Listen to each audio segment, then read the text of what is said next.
Marcin. Welcome, everybody. Thank you again for joining this morning. I look forward to another one of James's short, brief board meetings where he always says, "Oh, we only have a few items," but we have quite a few items, so we will get right to them. But first, let's begin with the role of the attendees. This is Charlie Klippel here. Thank you. Paul Philpott. Here. CC Woods. Here. Thomas McNeil. Present. Graham Rader. Here. Victoria Veltri. Here. Good morning. Good morning. Stephen Hernandez. Matthew Brackman. Commissioner Deirdre Giefer from DSS. Here. Claudio Gualtieri on behalf of Secretary Melissa McCall from OPM. Here, good morning. Good morning. Theodore Doolittle from OHA. Hi, here. Thank you. Deputy Commissioner Colleen Harrington on behalf of Interim Commissioner Nancy Navarrete from DMS. I'm here. Thank you. Good morning. Thank you. Paul Lombardo on behalf of Commissioner Andrew Mays from SID. Here. Thank you. And Commissioner Manisha Dutani from the Department of Public Health. Here. Thank you. Thanks, all. Could I ask the members of the Access Health team to introduce themselves as well? Good morning, all. James Michel, the Chief Executive Officer for Access Health Connecticut. Good morning, Tony Crow, Chief Operating Officer for Access Health Connecticut. Good morning, Daryl Jones, Finance Director, Access Health Connecticut. Good morning, Robert Blundo, Director of Technical Operations and Analytics at Access Health. Good morning, Susan Rich-By, Director of Legal and Governmental Affairs for Access Health Connecticut. Good morning, Dan Maloney, Information Technology Director. Morning, Tammy Hendricks, Director of Health Equity and Outreach. Good morning, Caroline Lee, Director of Marketing. Good morning, John Carbone, Director of Shop and Product Development. Good morning, everybody. Glenn Jurgen, Director of Human Resources, Access Health Connecticut. Mr. Chairman, this concludes the introductions. Thanks to all of you. I understand, Marcin, but correct me that we have no public comments today. There is no public comment, Mr. Chair. Fantastic. Then I think the next thing is to consider the minutes. So are there any comments on the minutes of the last meeting? If not, could I ask a motion to approve the minutes from the last meeting? So move, CC Woods. Thanks, Cece. I'll second. It's Vicky. Hey, Vicky, thank you. This is Charlie. Yes. Okay. Approve. Is there a discussion first? Oh, sorry. Mr. Chair. Is there any discussion? I did not mean to cut it off if there was. Okay. All right. Mr. Klippel, Charles Klippel. Yes. Paul Philpott. Yes. Claudio Gualtieri. Yes. Deirdre Gifford. Yes. Graham Rader. Yes. Stephen Hernandez. Theodore Doolittle. Yes. CC Woods. Yes. Thomas McNeil. Yes. Victoria Veltri. Yes. And Matthew Brackman. Thank you. Okay, the next item for us to consider and vote on is the election of a vice chair. I think at this point I need to turn it over to you, Susan. Is that correct? Sure, thank you. Susan Rich-By. Every year, the board elects a vice chair pursuant to our enabling legislation and our bylaws. So I would turn it back over to you, Mr. Chair, for discussion and nominations. I welcome discussion on this point. I've been privileged to work with Paul Philpott, and he's done great work for the board before my arrival. So I have a bias in this matter and would nominate him as a candidate for this role. But I welcome further discussion and further nominations.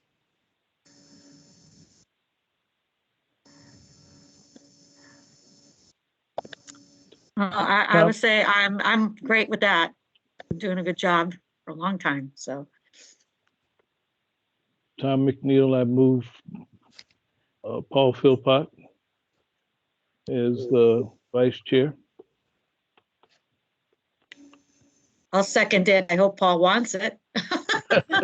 I'll second it. Let's just ask that question, Paul, if, is this? Yeah, so James warmed me up last week with a phone call, so I'm good to go. All right. Well, that's good to know. So, because you, as Vicky said, you've done great work for us. So, any further discussion? If not, I think I'll take Tom and Vicky's nominations as a request for a vote. And this is Charlie Klippel. I vote yes for Paul Philpott's candidacy for vice chair. Thank you, Mr. Chair. Paul Philpott. I'm voting present.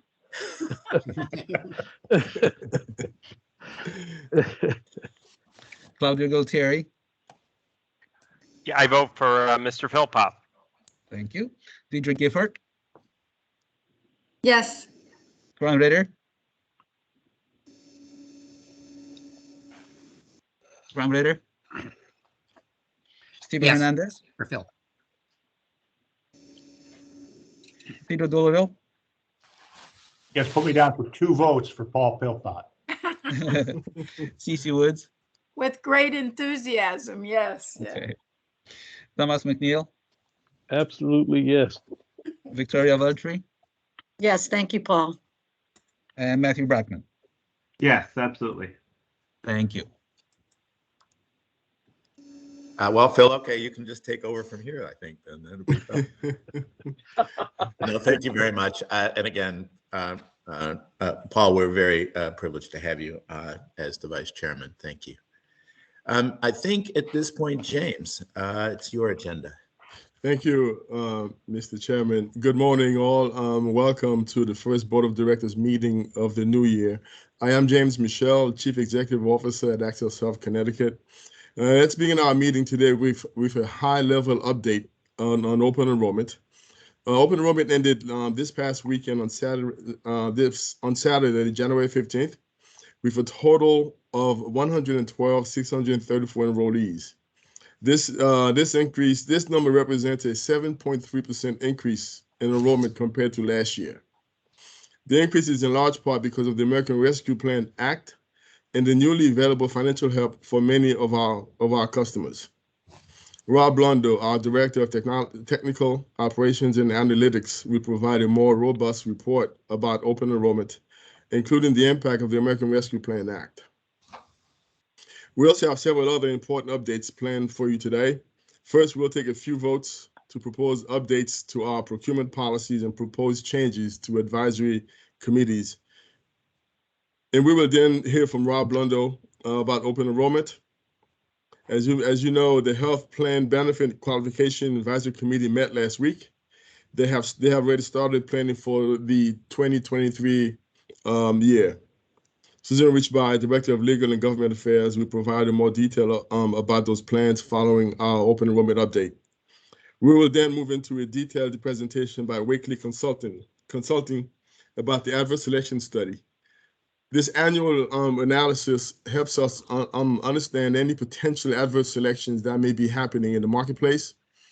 Particularly, the emphasis will be in its impact on the risk pool, as well as potential for higher premiums going forward.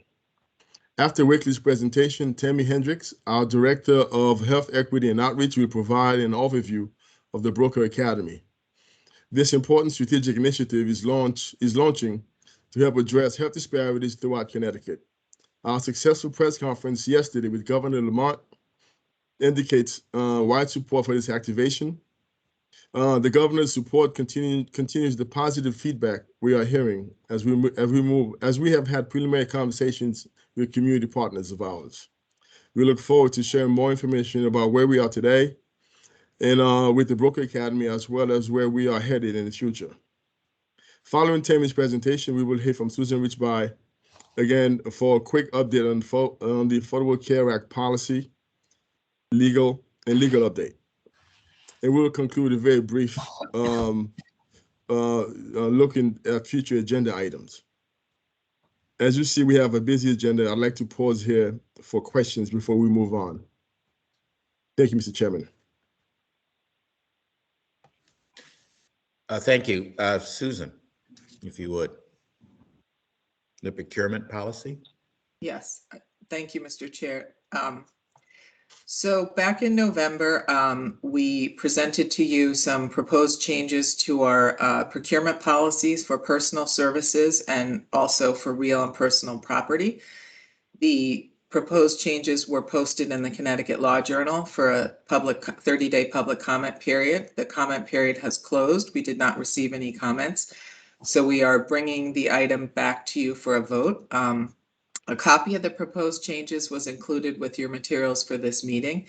And just to review, we are proposing these changes in response to a recommendation from the state auditors that we include the specific criteria that we use for awarding sole source contracts in the policy itself. And these are 4 areas: when there is an immediate need or an emergency situation, when there are specialized skills and services, when there is only one documented accepted source for the goods or services, when there is unusual contingencies exist that could not be reasonably foreseen, or unusual trade or market conditions, and also in the instance that we post a full request for proposals but receive less than 3 proposals.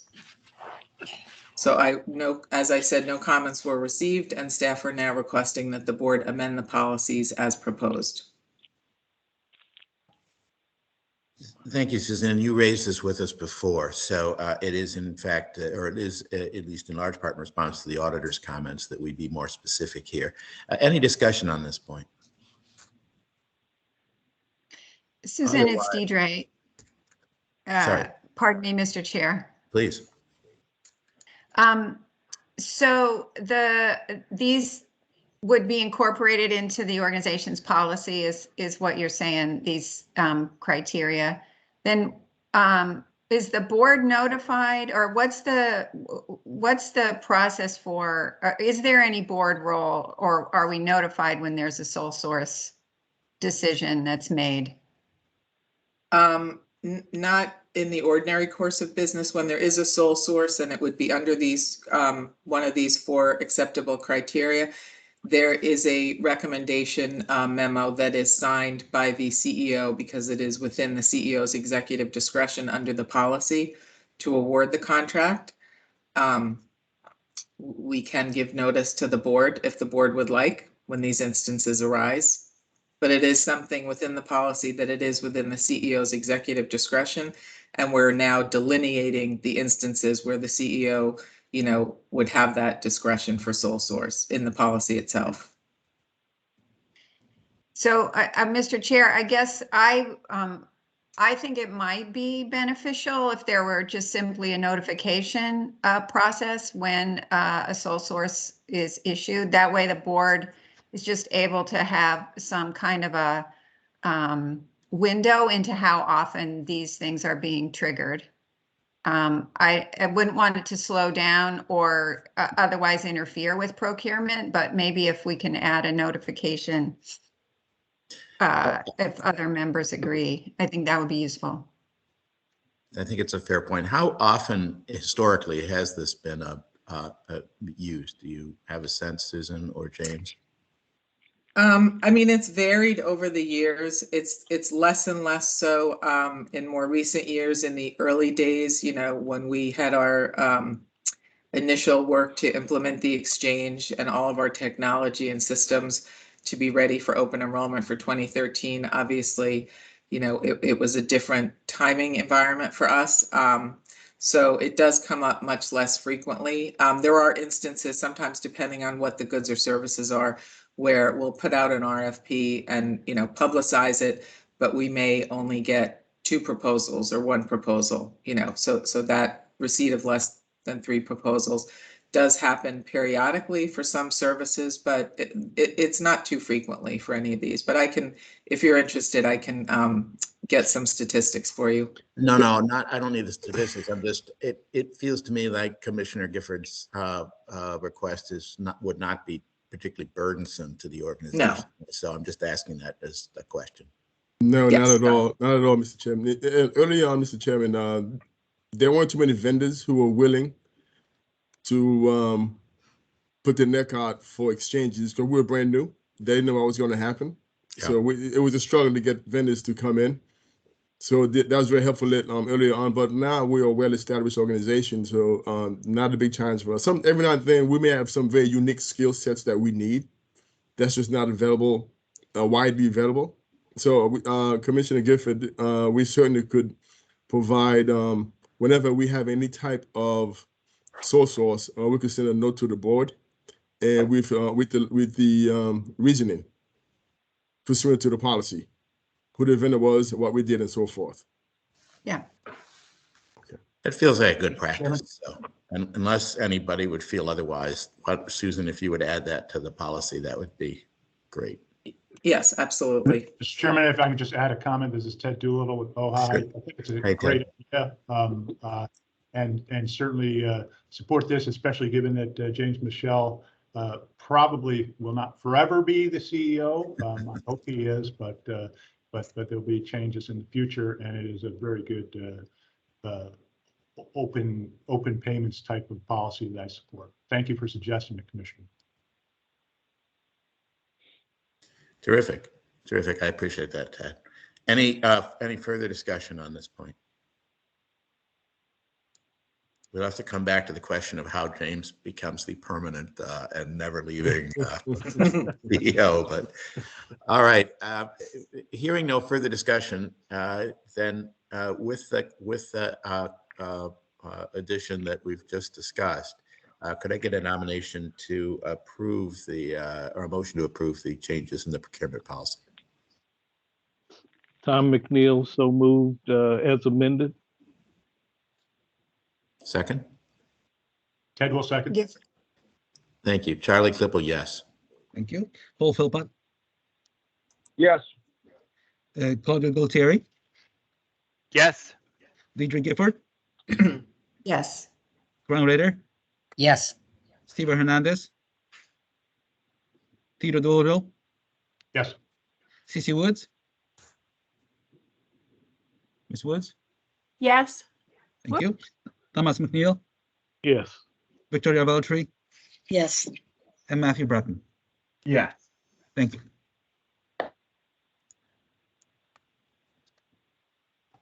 Thank you very much. Susan, I think back to you again. Back to me again. Thank you, Mr. Chair. Thank you. So James has been discussing a little bit over the last several months that the board and the strategy committee are undertaking a process to review our mission, vision, and principle statements. And we've also been looking at our advisory committee structure to see if any changes are needed to support Access Health CT's current and future operations. Just a reminder, these were adopted back in 2012, and it has been 10 years now. So it is a good time to look at that. So on this slide, you'll see we have statutory authority under both state and federal law and our bylaws to consult with stakeholders and get their input, and we create the advisory committees to do that. So next slide, please, Marcin. So as I mentioned, the current advisory committees were adopted and created in 2012. And there are 4 committees: the Health Plan Benefits and Qualifications Committee, Small Business Health Options Program, also known as SHOP, Consumer Experience and Outreach Committee, and the Broker Agents and Navigators Committee. It was also recommended at that time that each committee have a chair from the board of directors, a stakeholder chair, and initially 15 committee members. If you go to the next slide, please. And then, so the board approved the nomination of all members to the advisory committees initially and over the years. So after a review of where our work is right now and the current advisory committees, the staff are proposing some slight changes, and we have presented this to the strategy committee. And the strategy committee actually voted last week to make this recommendation to the board. So the staff are proposing that no changes are needed for the health plan benefits and qualifications advisory committee and the SHOP committee. And as you can see, the Health Plan Benefits and Qualifications Committee makes annual recommendations to the board for the QHP certification requirements, including standardized plans, and has a number of members from the board and various relevant industries to help us in this work. And the SHOP committee focuses on the SHOP and the small group market, and it also includes members from the board and numerous brokers working in SHOP and small group, as well as small business owners and expertise from the insurance department and a consultant, for providers. So the changes that we are proposing today are for the Consumer Experience and Outreach Committee and also the Brokers, Agents, and Navigators Committee. We are proposing to broaden the focus of the Consumer Experience and Outreach Committee to include our recent focus that we have undertaken very specifically over the last year, but in a number of years leading up to this point in health equity. So we're proposing that this committee would also address health equity, so it be known as the Health Equity Outreach and Consumer Experience. And we would also propose to revise the committee membership to include members of the board, stakeholder members with experience in health equity work, consumer advocates and consumer serving organizations, and also brokers specifically focused on the individual market. I believe the brokers on the SHOP committee are primarily brokers focused on the small group market. And then further, we would propose, given these other changes, that the board would dissolve the current Brokers, Agents, and Navigators Committee because several of the stakeholder representatives on this committee have been moved to the SHOP committee and the Consumer Experience and Outreach Committee, and also they would be on the new amended Health Equity and Consumer Outreach Experience Committee. So this is the proposal that was adopted by the Strategy Committee last week. So I will turn it over to the chair for any questions and discussion. I welcome discussion here. James, maybe you might just add a word here in terms of your experience with the committees. So thank you very much. The HPBQ has been extraordinarily helpful in guiding the organization, more specifically the board, for every year as we develop the requirements for standardized plans. And SHOP, again, SHOP meets every month on a regular basis, provide guidance to us. And we give reports of what's going on with how SHOP is evolving, and they've also been very helpful to us as well. The Customer Experience and Outreach Committee has not met about 4 or 5 years. Now that we are in a place where we have a direction where we're looking at health equity and outreach, and also focus on our consumers, and I think they'll be helpful in getting re-engaged with this committee. There's some new members and new members on the board. And this committee has not met there. We have a number of new board members who may be very much interested in being part of this committee. And then we think going forward, they could be very helpful in helping us develop strategies as we come up with new ways to make it easier and do very targeted outreach for the underserved communities. And the brokers, as Susan indicated, brokers and agents, they are all part of the other 3 committees combined. So I think we're in pretty good shape going forward. And sometimes it's a struggle to get members for this. Some of the membership, there overlaps. And sometimes it's a challenge for members to be involved in every meeting because they may be on maybe 2 or 3 of them. So this is why we think that combining one of the reasons why dissolving brokers, agents, and navigators could be helpful to us going forward. Okay, thank you. Ted Doolittle has a comment. Yes, thank you. I appreciate these thoughtful suggestions. I just wanted to mention, especially for the benefit of newer board members, little bit of the history with the consumer experience and outreach. That there was such a committee from the start. However, it was not perceived by the members as having the correct authority or influence. And I will say that the folks that participated in the earlier iteration left with a really sour taste in their mouth. So I'm just informing folks of that to let you know that as this committee gets launched, and of course I fully support doing so, it'll require substantial support from both the staff and the board to get that history turned around and into the right place. Mr. Chairman, very quickly, Ted, you're right, Ted. There were a lot of challenges with the committee, and we were different organizations back then.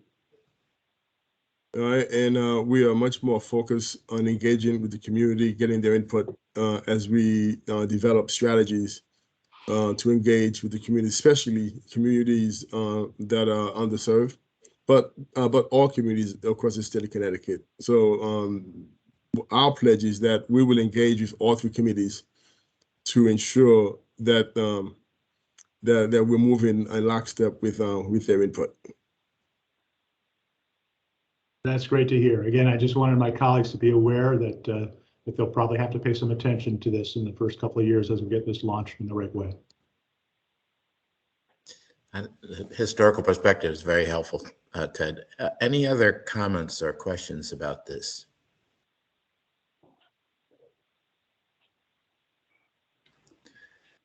Hearing none, then could I ask a motion to approve these changes to the advisory committee structure?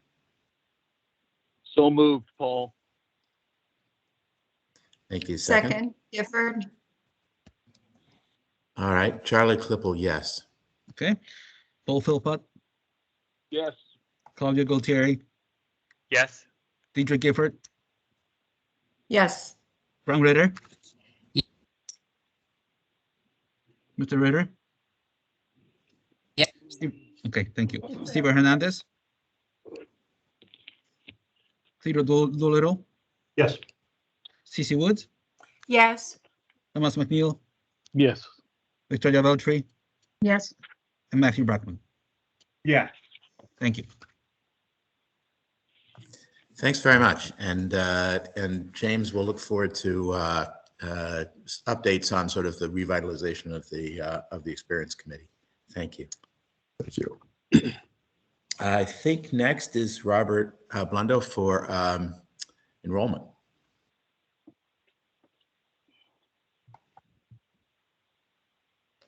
All right. Good morning, everyone. Happy New Year to the board. I'm excited to share the recent open enrollment results with everyone this morning. As usual, this board meeting is occurring less than 1 week from the end of the open enrollment period, which was this past Saturday. What we've done is we've put together some brief stats on how we did for this open enrollment, and we'll be sharing a brief review of essentially the key open enrollment metrics so folks can get a feel for how we did, how our population has changed, some of the success metrics, as well as some areas where we potentially have failed. And then also we'll follow this up with a comprehensive report of the full open enrollment. This will be available by the next board meeting. So before we dive in, there will be a couple of themes to this open enrollment period. Each open enrollment period we have always has some sort of challenge that's incorporated into it, and this year certainly wasn't different than that. We continue to see, one of the themes are we continue to see the economic impact of the pandemic translating and shifting employment churn within our consumers, and ultimately the income changes that are happening within the population, and the activity of folks gaining or losing employer coverage ultimately translates into activity within our existing customer base and new customers.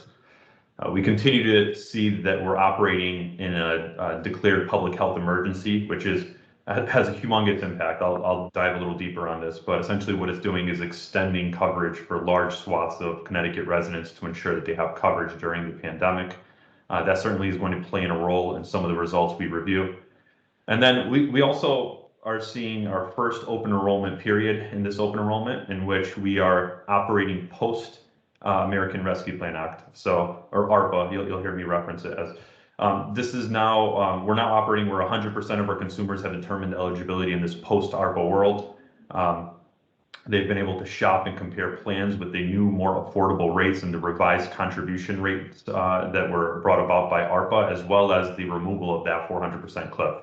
So that was certainly an underlying theme that has been impactful during this past open enrollment. So with that said, I just want to, let's start just diving right in then. Starting off with customer interactions, our web traffic to accesshealthconnecticut.com was up 24% compared to last year, and that equated to about 390,000 visits. Despite the significantly higher web volume that we observed this past open enrollment, we also observed a 15% drop in the offered calls that our call center had, and about a 20% drop in the handled calls and the chat volume that we supported. So this marks the 4th year in a row that we have observed decreased volume in our call center, which is one of the metrics that we track for how well our organization is continuing to succeed in its goal of expanding self-service for consumers who actually want to self-serve.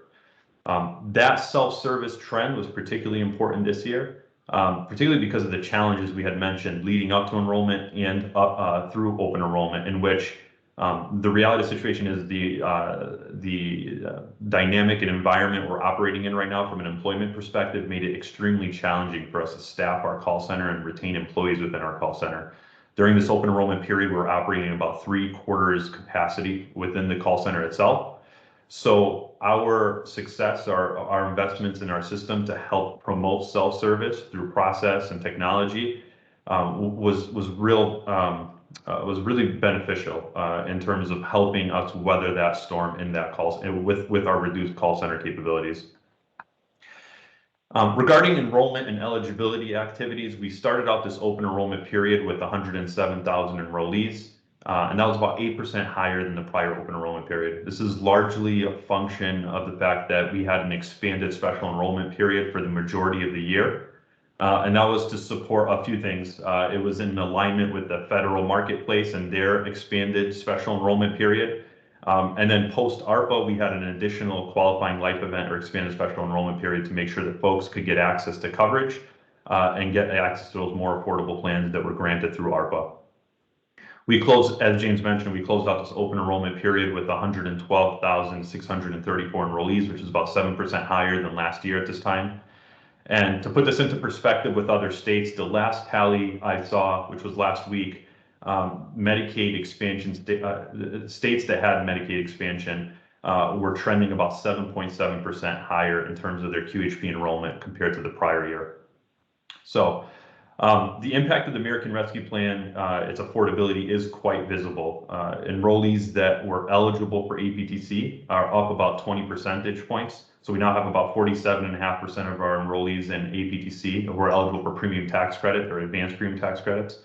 The percentage that are now eligible and enrolled in a premium tax credit with cost sharing reduction is slightly down, but that's just a change in the mixture of the actual composition of the enrollee mix, as well as enrollees that are ineligible for financial help is now down 43%. And that's directly related to that removal of the 400% cliff. We also saw the number of applications that resulted in a Medicaid determination during the open enrollment period actually dropped significantly. So that's down by about 27%. And this is largely related to the public health emergency. On the next slide, I'll dive into that a little bit more given its impact. Martin, if you don't mind, there you go, thank you. So the impact of the public health emergency continues to play obviously a major role in our efforts to acquire and retain consumers and in a beneficial way. As a reminder, the PHE or the public health emergency has been enacted now for about 2 years. It extends the coverage for folks who are in Husky even if they no longer meet eligibility requirements. So for example, a major source of attrition within Husky would be children, let's say, who are aging out of a program, individuals whose income increases past what the eligibility thresholds are. Those are no longer resulting in that loss of coverage, and those individuals are now on extension and retain their Husky benefit. So as a result, its impact is substantial. A few updates on this topic before I start to go into the impact of it in terms of acquisition and churn. This one, the HHS has extended the public health emergency through January 16th of 2022. Traditionally, those extensions usually run about a 90-day period. With that, it's expected that the PHE and the extension will run through about April 30th of this year. At that point, any further extension would be expected to be announced probably within the March or April period, but to be determined that that will actually occur. We have currently over 300,000 enrollees on Husky that are currently under this extension benefit. And in addition to that extension benefit, those individuals don't have to comply with the enrollment verification requirements. Those are essentially suspended for the duration of the public health emergency. So that further helps ensure that folks are retained within the program when they need it the most during this pandemic. That decision to extend, that resides outside of Connecticut. That's at a federal level. But it is generally expected at some point this year, absent some sort of major variant for COVID emerging, it is generally expected that PHE will likely come to an end at some point this year. So with that said, we are in very close coordination with the Department of Social Services. One of the major challenges we have is there's just not a lot of clarity in terms of, number one, when the actual end date will be, and then also what will we be granted and allowed to do when it comes close to that end date. There's a variety of strategies we can employ in terms of how we can make sure that everyone doesn't lose coverage on day one, as well as a variety of retention strategies, both from a technology, a communication, and a process perspective to make sure that this is as seamless as it possibly could be for folks who are on extension. And then ultimately, we're all pulling the line in terms of making sure that all these individuals retain coverage in some form of insurance that they're eligible for, with the ultimate goal of reducing the uninsured rate. So more on this to come. We're in close coordination, but one of the major challenges here is really clarity to allow us to construct a fully blown strategy around this. So the hopes are in the next few months we'll get some of that clarity, and then we're eager to start working towards this. The table on the right has a couple of metrics I just wanted to cover. So basically, what this does is it focuses in on the inflows and outflows of consumers. As you look at this table, you will see at the top there's OE8 and OE9. On the left-hand side, you see a variety of the metrics that are related to those inflows and outflows. So starting off with, in 2021, we saw about 7,200 enrollees transition from their QHP because they became eligible for a Husky plan. It's about a 58% decrease compared to the prior year. In addition to that, regarding other sources of attrition, the QHP attrition is up about 26% compared to last year. And we think this is largely the attrition taking up, I think, is because of, really the economy is shifting right now as the pandemic starts to mature. We're seeing some industries that last year were severely impacted are starting to ramp back up. So we are seeing a lot of activity of folks getting coverage from alternate sources, and then that ultimately leads to them canceling their coverage on the exchange as they may have coverage elsewhere. Looking at the inverse of this, we also look at the QHP customer inflows or the acquisition. So we experienced a 115% increase in the special enrollments this past year. And again, that's very much expected. We had essentially an expanded special enrollment period for a large portion of the year. So that's very much in line with what we were expecting. Regarding reacquisition and new acquisition, this is pretty similar to prior years. And we're comparing to last year, which was also a PHE year. So last year we saw some major changes in that because we have so many folks that come into QHP from Husky. Again, comparing PHE to PHE years is going to be very similar to last year. And then lastly, as we look at the Husky enrollment, some very large numbers here. The impact of the PHE once again being shown in total Husky enrollment. We're getting close to breaking the 900,000 enrollees mark, which is about 6.5% higher than last year. And then from an acquisition and a reacquisition perspective, both are down as one would expect because of the PHE really cutting off a lot of the source of attrition, which would ultimately result in someone either being reacquired or newly acquired. As we go to the next slide, just wanted to cover a few other things. From a demographics perspective, not a lot of big changes here. So during this open enrollment, we acquired a bunch of new customers, and it hasn't changed the overall composition of the population in a very meaningful way. I will say, on a bright note, we did see for the first time The age of our population has decreased by about the average age has decreased by 0.3 years. So this is a pleasant reversal than past years where traditionally we were seeing that tick up. In addition to that, the gender and household size mix of our population is largely unchanged. They're pretty much right in line.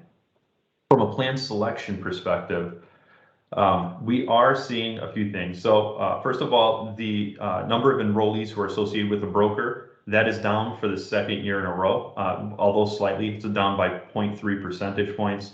That is not a huge change, but traditionally we were seeing that number continually increase. I suspect this is largely related to the fact that as we get more new enrollees in the QHP plans, there's a less of a likelihood that those individuals are associated with a broker, and that ultimately brings that rate down.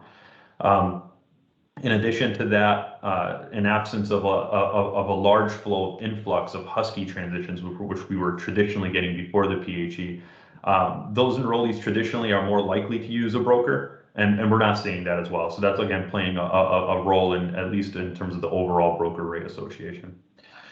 The proportion of consumers selecting a silver plan stands at about 48% now. That is 2 years in a row now where we've seen this increase. Again, the ARPA is playing a role in this as well as plans become more affordable.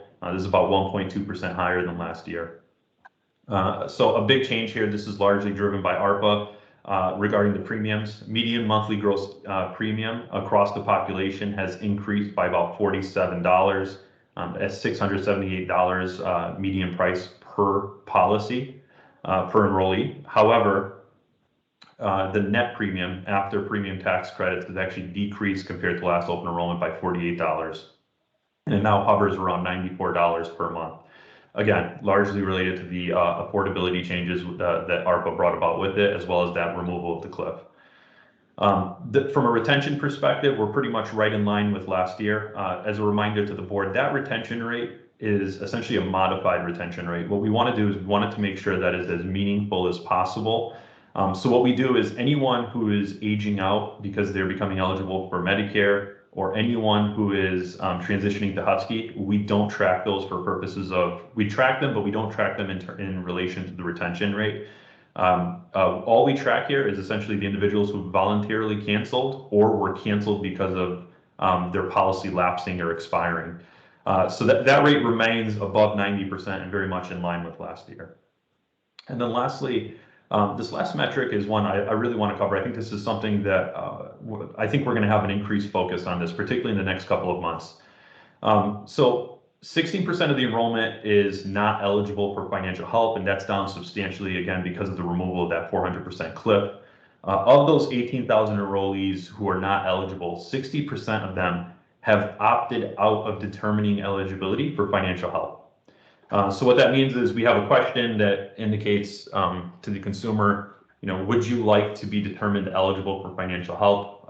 We've invested in that screen heavily over the past year and a half to make sure that from a digital perspective, we're as clear and health literate as possible in terms of what that screen actually means.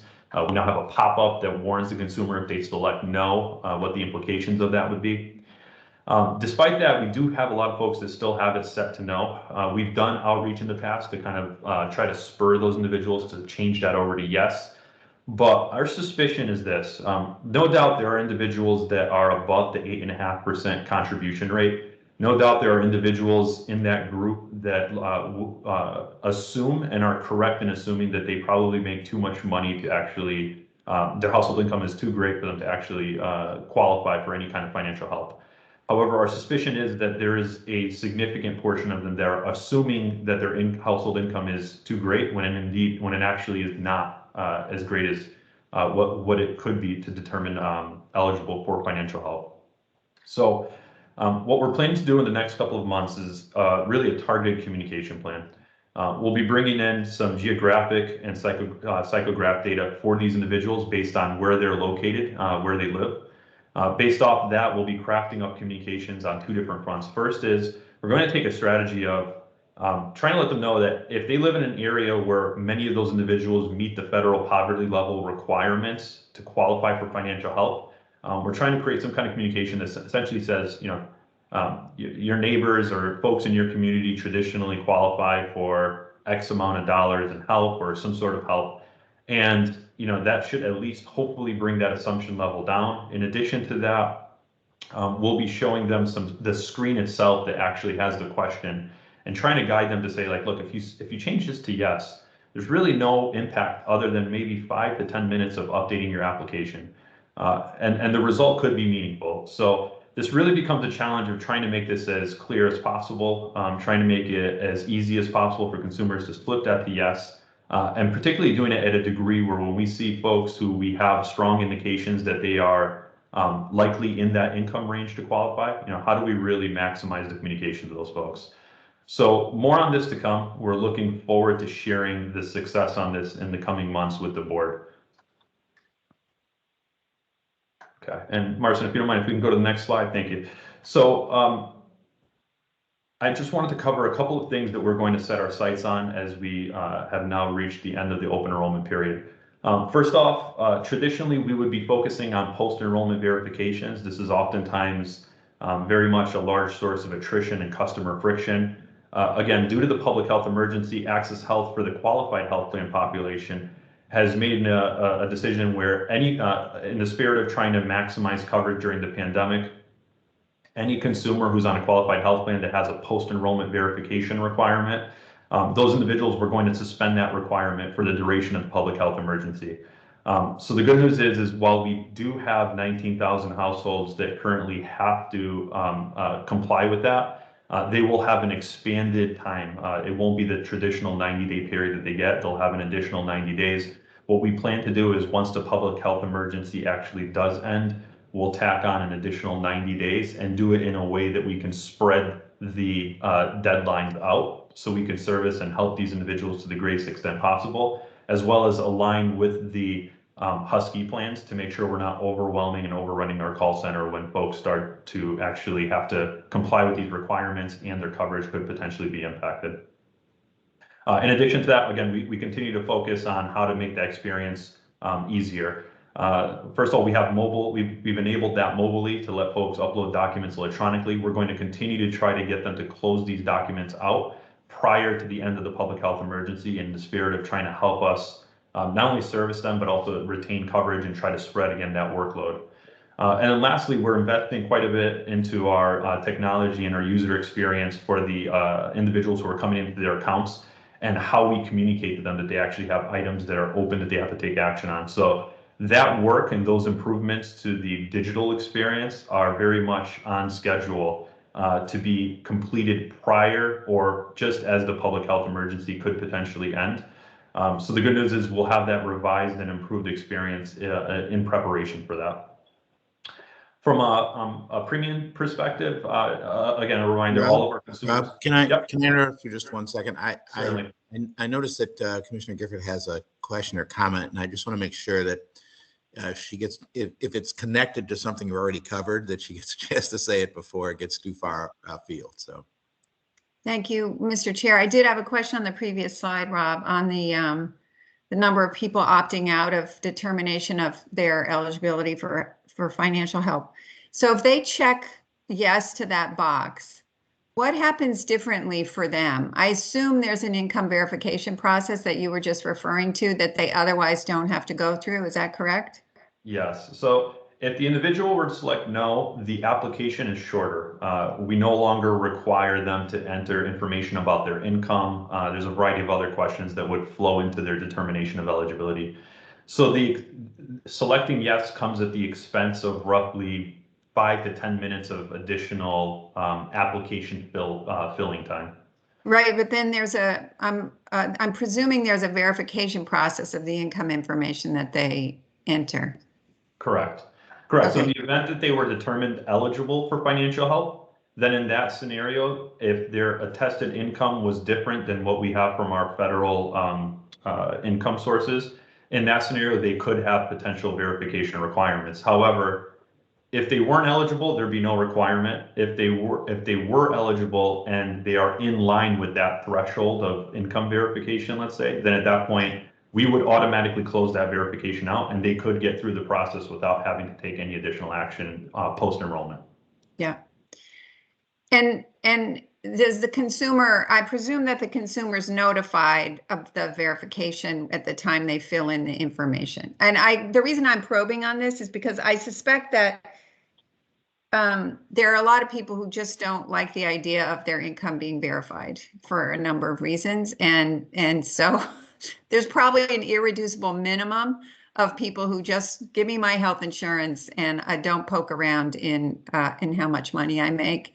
And that honestly, I think that's a good thing, right? That they're getting coverage and we don't need to monkey around with their concerns about their finances if we don't, have to by law. So I was just trying to understand that process better. Thank you. Mr. Chairman, I actually have a comment in the same area.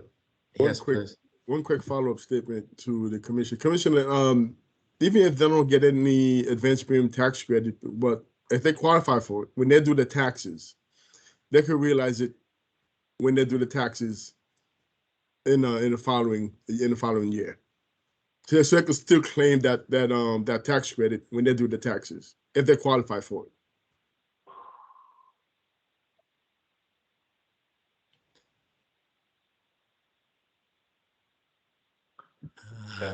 Okay. Ted, I'm sorry, Ted Doolittle has a comment as well. Yeah, thanks, Mr. Chairman. So Rob, I know you and your team have done great work on this. I appreciate it of it. When that pop-up hits them, and they're gonna select no. Does that include like any hypotheticals? A family of 4 with an income of 105,000 in your area typically does receive X or Y or Z in assistance. What's the nature of that pop-up? In other words, is there something that really hits them in the face of like, you really might be leaving some money on the table here, folks? Yeah, the pop-up is, we attempted that with the pop-up. The challenge, to your point, Ted, we can't use the example because at that point in the application, we don't know enough to be able to actually make that type of statement. And that's the intent of us when we do our outreach from a communication perspective. Our hope is, particularly for the folks where we've got third-party data that we can use, where we think that they're in an area and the psychograph information indicates that there's a high likelihood they would be eligible. That's where we're planning to use that type of example. But that will come after they've completed their application. With that said, the pop-up itself is, we attempted to make it as blunt as possible. Like, look, this is what you could be foregoing. So I'm happy to share that. I can share a screenshot of that as well. We put quite a bit of effort into really redesigning that screen to make it as clear as possible. Yeah, I'm sure you did. Yeah, I would appreciate seeing that at some point, Rob, at your convenience. Certainly. Thank you. Will do.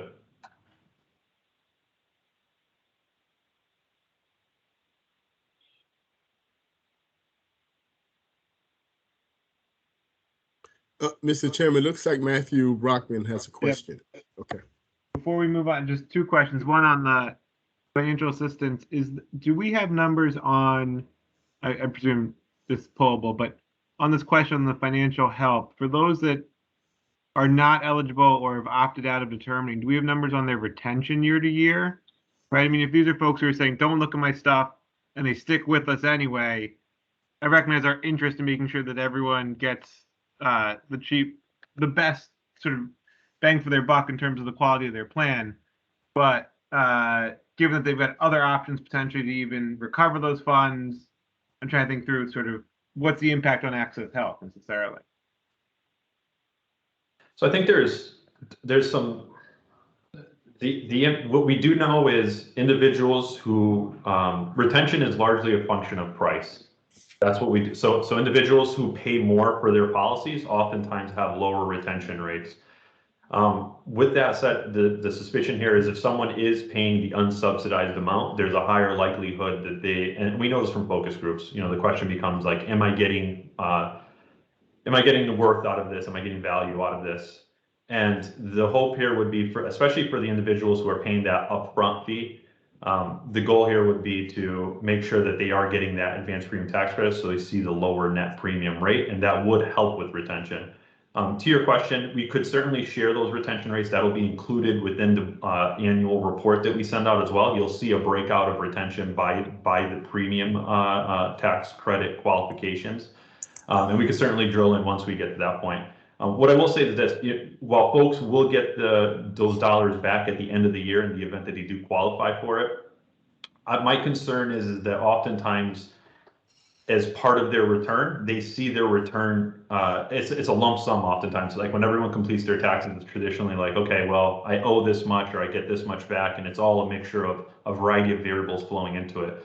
So my concern is that individuals aren't necessarily realizing that a large portion of that return may be attributable to the fact that they are, that they're getting that because they had paid the upfront cost of their health insurance, when in fact they could have paid a lower fee and maybe had a lower return. So there's a couple of dynamics here that I think we're trying to play through. Yeah, I'd be curious for those retention numbers. And then the other, in the report that comes,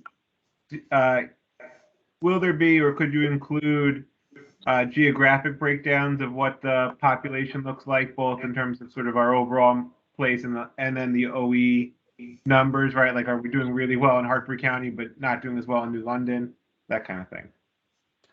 Yeah, let me just make sure I understand. How we're doing in terms of acquisition and retention by community, is that essentially what we're looking for? Yes, exactly. Yep. Okay. Yeah, let me circle. That one is not part of the report. We do have a distribution in terms of which communities we have the greatest number of enrollment through, but we can definitely bring that back and add that as an exhibit. Thank you for that feedback. I think that'll be interesting to look at, sort of where are people coming from, and I think that probably drives, or should drive, some of the outreach efforts that we're doing on the other side, right? Yep, certainly. Okay, I just had two more comments I wanted to make on that last slide.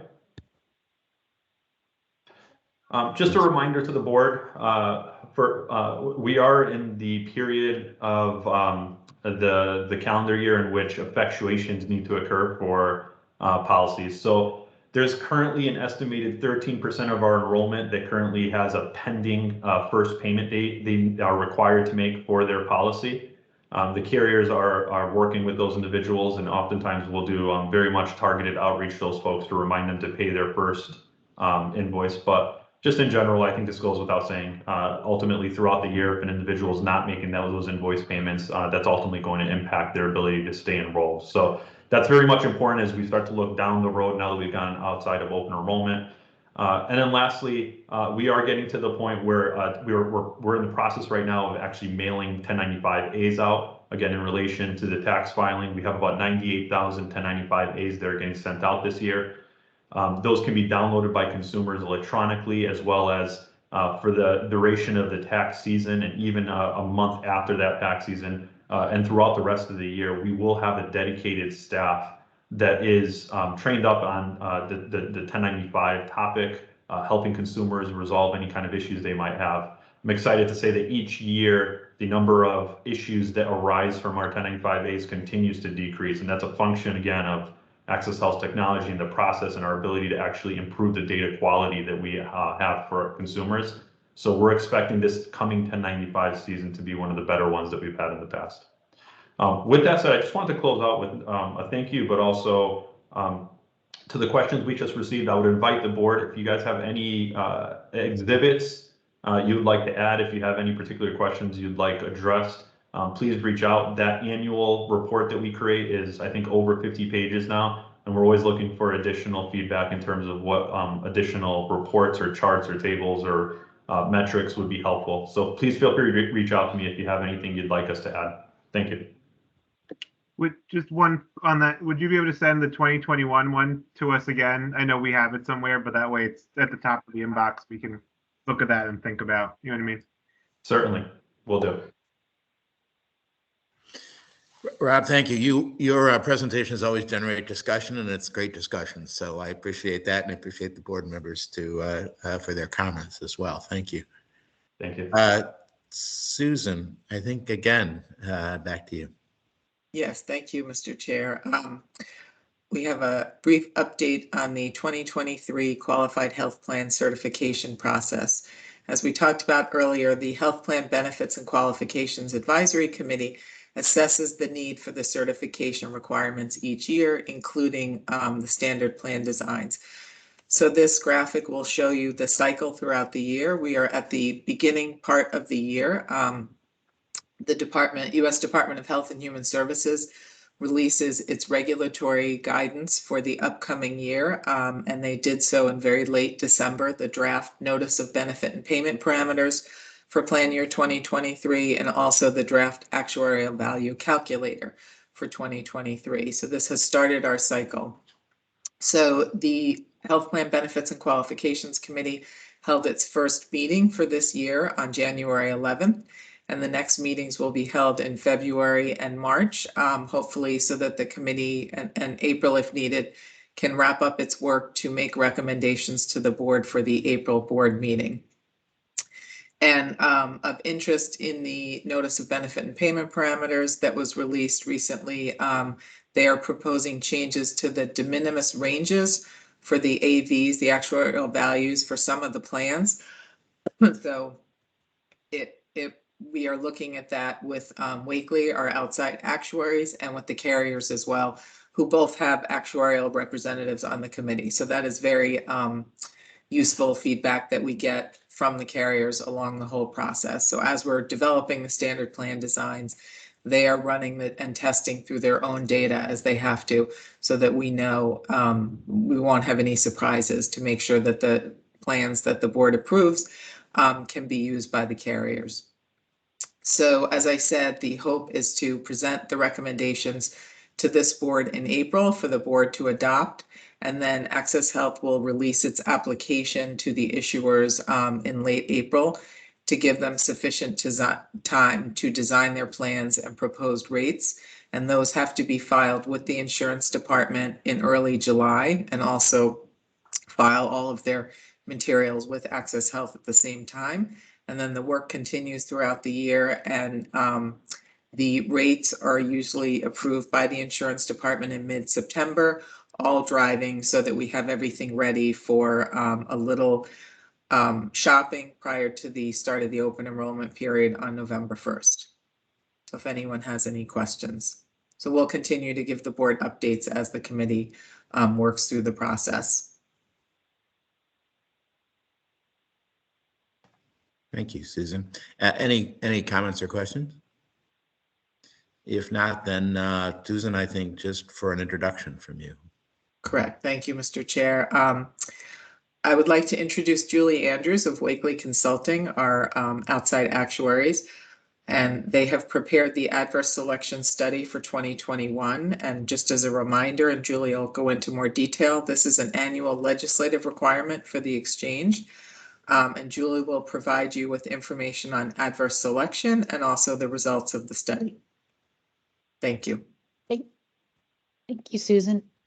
Yes, this presentation is a high-level overview of the adverse selection study, which you should have received.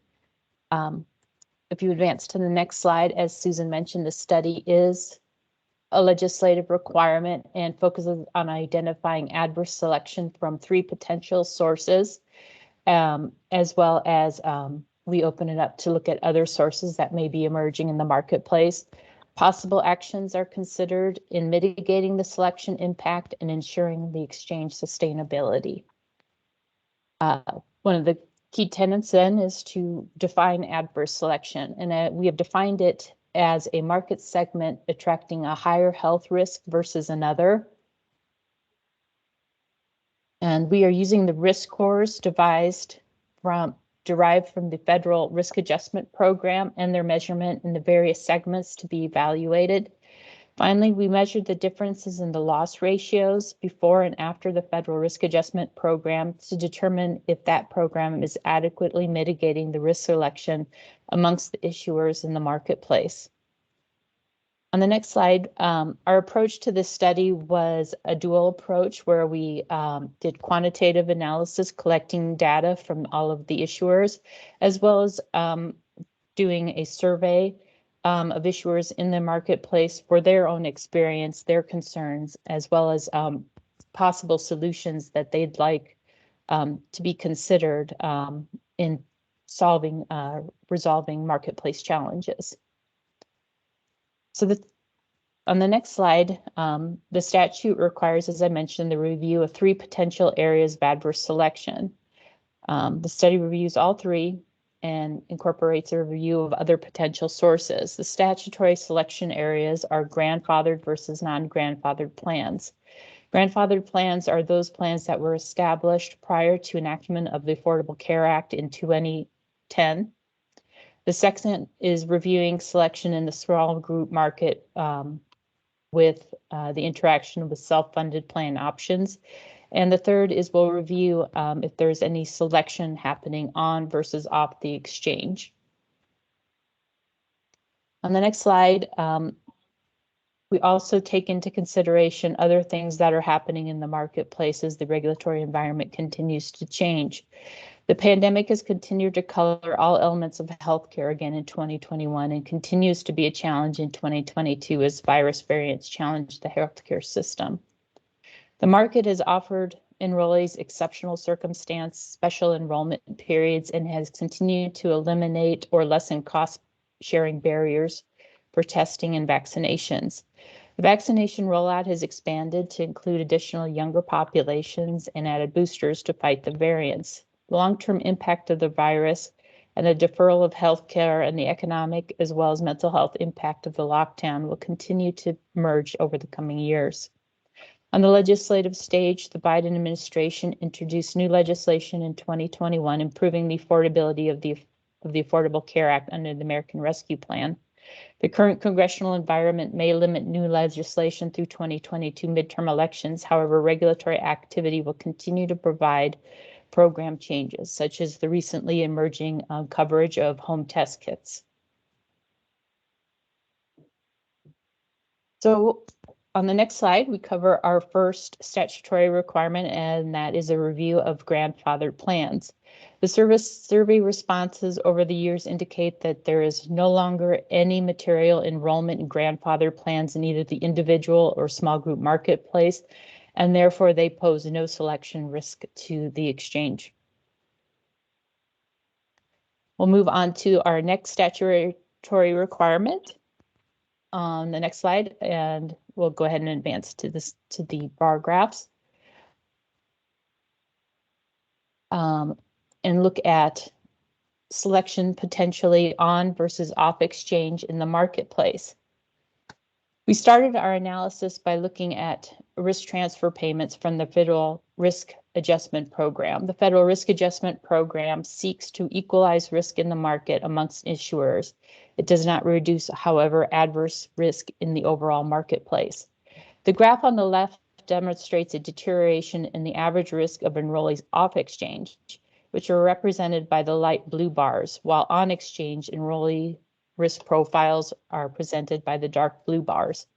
In 2020, the average off exchange Julie, enrollees. just excuse me for an interruption. Marcin, is there? We're not seeing this slide, or at least I'm not seeing this slide. Is it? Maybe it's just a delay, but.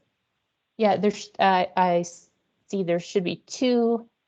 A slide 28 with two bar graphs on it. I can see that. I can see it. Oh, all right, then it's my fault. Sorry, never mind. Keep Yeah, going. if you have the PDF that Marcin sent out, it would be I'll go slide from the 28. PDF. Thank you. Okay. Yeah, so the light blue bars are the off exchange, and in 2020, the average risk score or average risk profile of enrollees off exchange was 114% of the market average, while the on exchange is 2% below the market average. Up until about 2017, we saw a reverse of this profile, but over the last several years, the off exchange market has continued to deteriorate.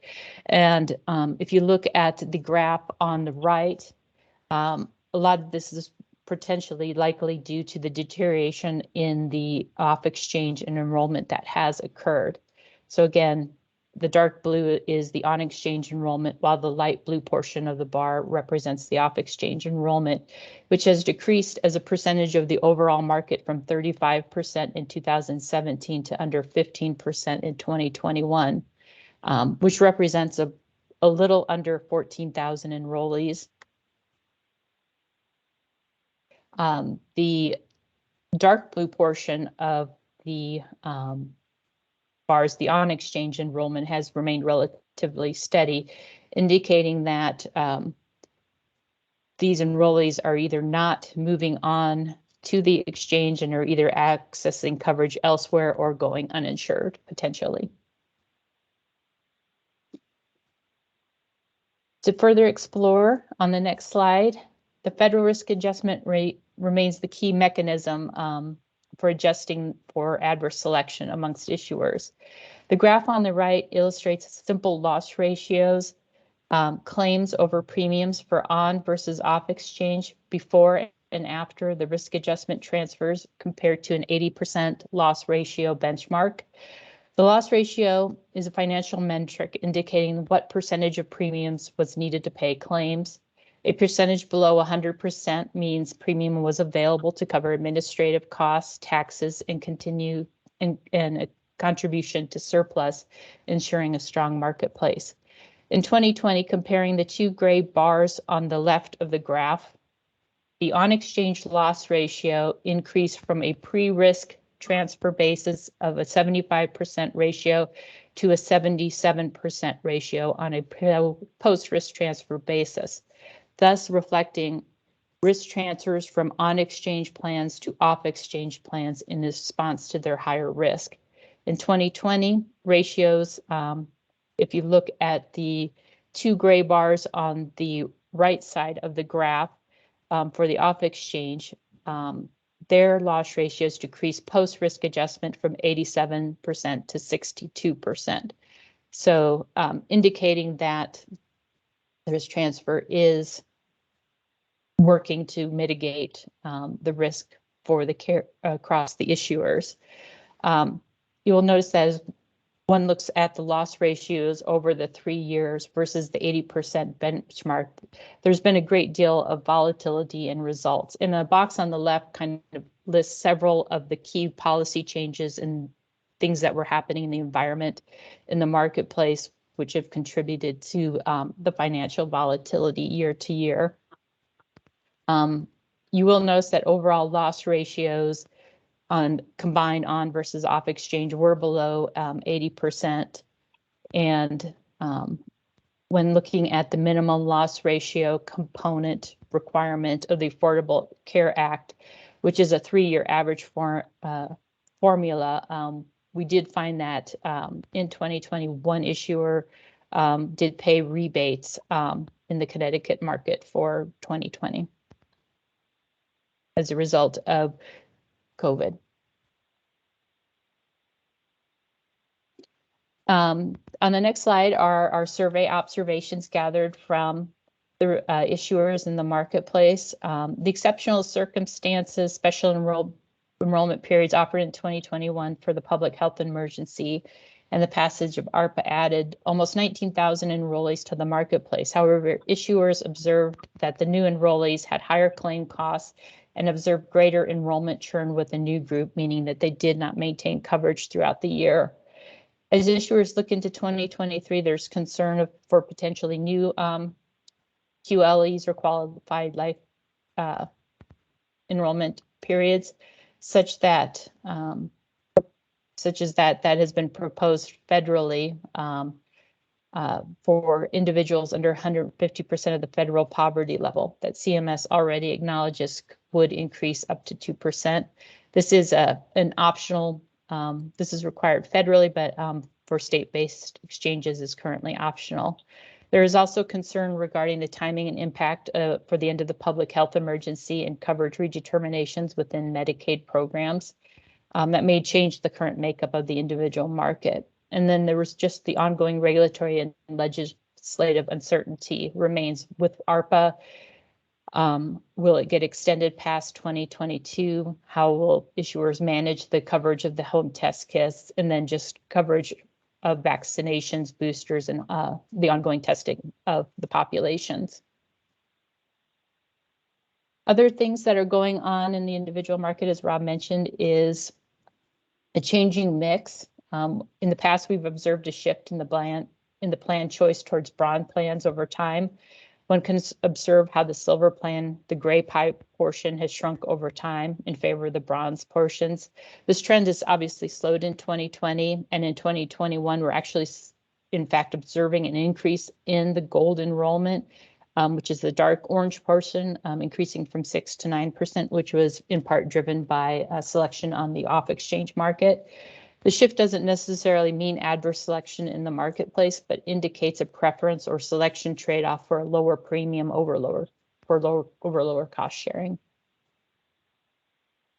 So to conclude, the exchange market continues to decline and off-exchange market continues to decline in enrollment and deteriorate in average market risk relative to the exchange enrollment. The Federal Risk Apportionment Program does provide protection such that issuers are not disadvantaged.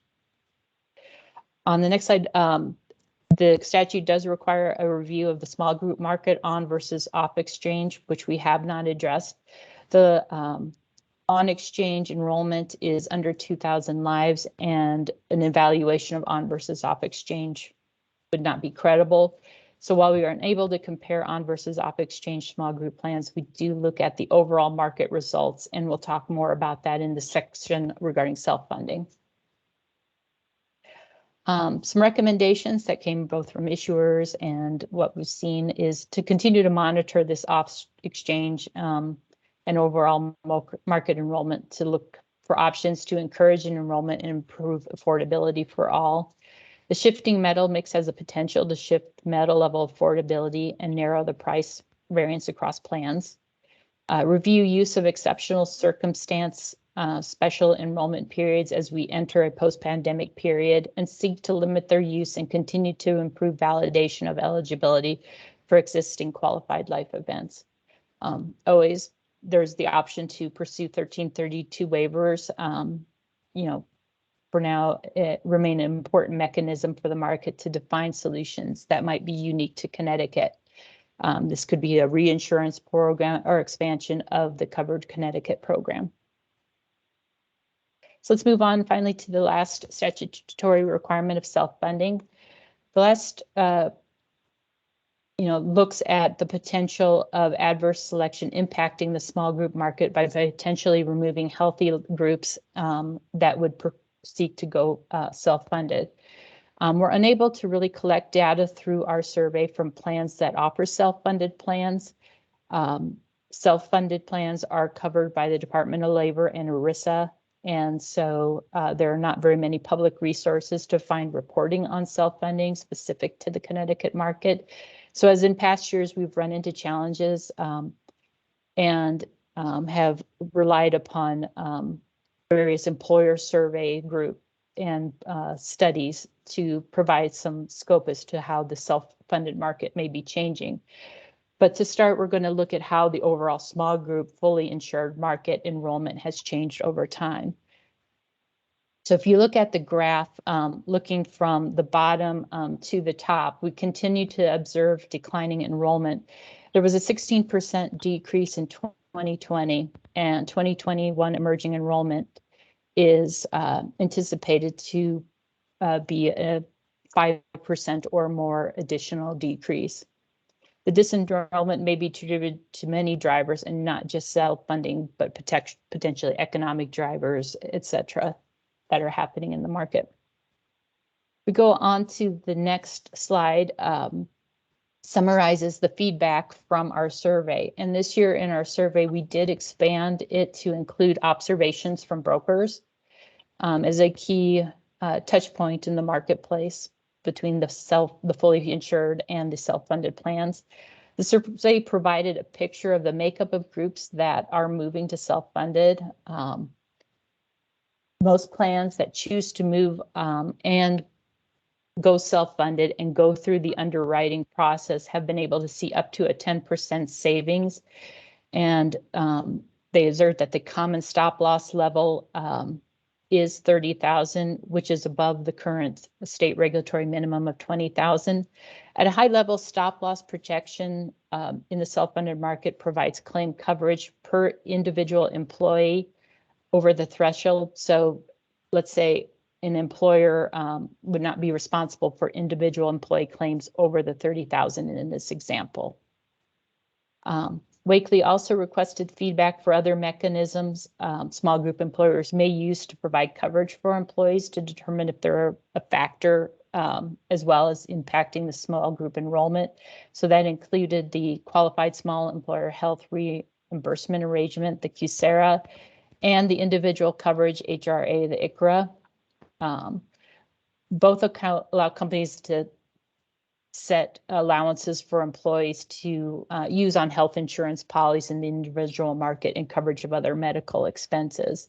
But what we found in the responses is that while there is some interest, the current reporting requirements and regulatory uncertainty in the market are tempering interest in those additional programs. So going on to the next slide, this is the results of one of the employer surveys that I mentioned, and this is the Medical Expenditure Panel Survey called MEPS, and it provides detail at the state level. So this is information for Connecticut, which shows that from 2018 through 2020, there's been a steady increase in employers responding that they are in a self-funded plan, reaching an ultimate level of 18.2% in 2020. One challenge with the MEPS data is that some survey periods are not considered credible due to small sample sizes. So you see some anomalous results as years 2015 and 2017. On the next slide, new this year, Wakely did review the annual National Employer Health Benefit Survey provided by the Kaiser Family Foundation. The study seeks employer feedback on money subjects, and the 2021 survey included almost 1,700 interviews with non-federal public and private firms. The most recently released study indicates minor changes in pure self-funding for employer groups under 50 employees, which is the far left grouping of bars shown an increase of maybe 15 to 16% from 2019 to 2021.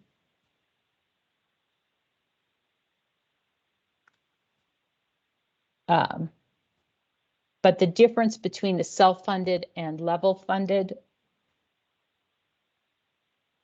plans, we saw a significant increase in the jump in the 2021 study from 14% to 37%, which is significant, which then increases in the overall self-funded inclusion increase from 25 to 42%. And just for information, the difference between self-funded and level-funded is that under self-funding, an employer will work with the TPA and be directly responsible for claim fluctuations from month to month. Under a level funding, the month-to-month payments are held level, similar to a fully insured premium, and your claim level volatility is carried in a reserve account, which will be reconciled at the end of the contract term. So this way it creates a predictable environment for the small employer. So as a result, there is, as I mentioned, limited data to directly connect changes that are happening in the small group market being driven by a shift employers moving to self-funded. What we can observe, though, is that in recent rate increase requests over the past 3 years in the fully insured small group market, requests have hovered around 12%. The Connecticut Insurance Department has been successful in keeping those increases in the single digits, but that is something to monitor over the next few years as enrollment declines in the small group market, because significant increases in premiums will further push employers to consider self-funding options. Thus, continued monitoring is recommended. However, it will be complicated by the lack of ability to have insight into what's happening in the self-funding marketplace. And with that, that concludes the presentation on the adverse selection. And I open it up to any questions or turn it back over to Susan. Julie, thank you very much. I really appreciate it. I have just a question. The Kaiser data is national data as opposed to Connecticut data? Yes, it is. Yeah, it's a national study. Yeah, But- I'm curious as to how they don't tell you, I don't think, but I'm curious how it would be in Connecticut in terms of that. Yeah, that we tried to get that kind of picture by including the brokers. In the issuers did indicate that there has been a significant uptick and increase in interest in self-funded, and also a lot of the issuers that are providing fully insured plans are also participating in the self-fund market. So there's, they're trying to maintain their overall small employer exposure. Thank you. Grant. Charlie, I've got a question whenever there's a break. Please. Oh, Grant, I'm sorry, I'm not sure who that was, but can we, Grant Ritter, and then if it wasn't Grant, then whoever it was? Yes, okay, thank you. Sort of movement back from level funded or self-funded employers back into either the exchange or even off the exchange into the market, because they came into extraordinary expenses in any particular year. One of the things, I mean, there's no such thing as a free lunch here. These employers are sort of reaping the benefit of a low experience to get their rates 10% better. But eventually, it seems to me that some of them, at least, will run into some kind of an issue with that and come back. Maybe not yet, but do you see any movement back like that?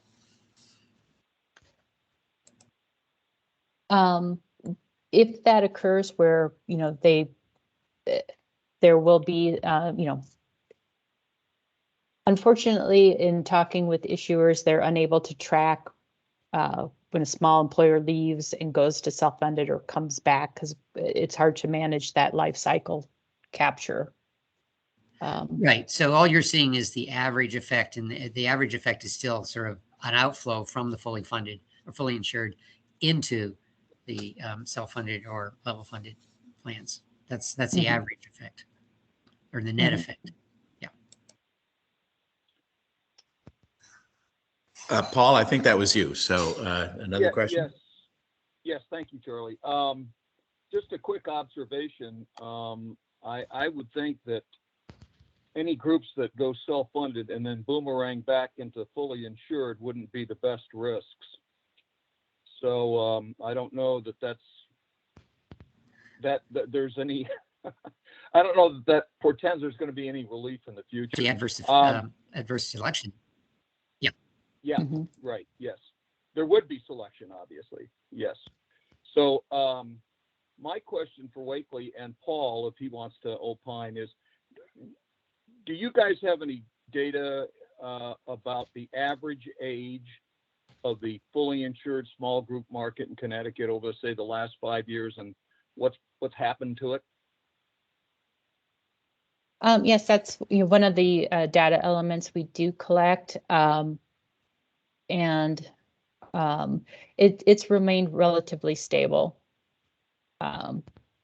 So hovering in the mid-40s as far as an average age. Okay, so there hasn't really been a bump in that in that market, right? No. Okay. What I've seen is comparing risk scores year to year to the individual market, there's been a narrowing of the risk variance, the difference. So small group and individual are getting closer together.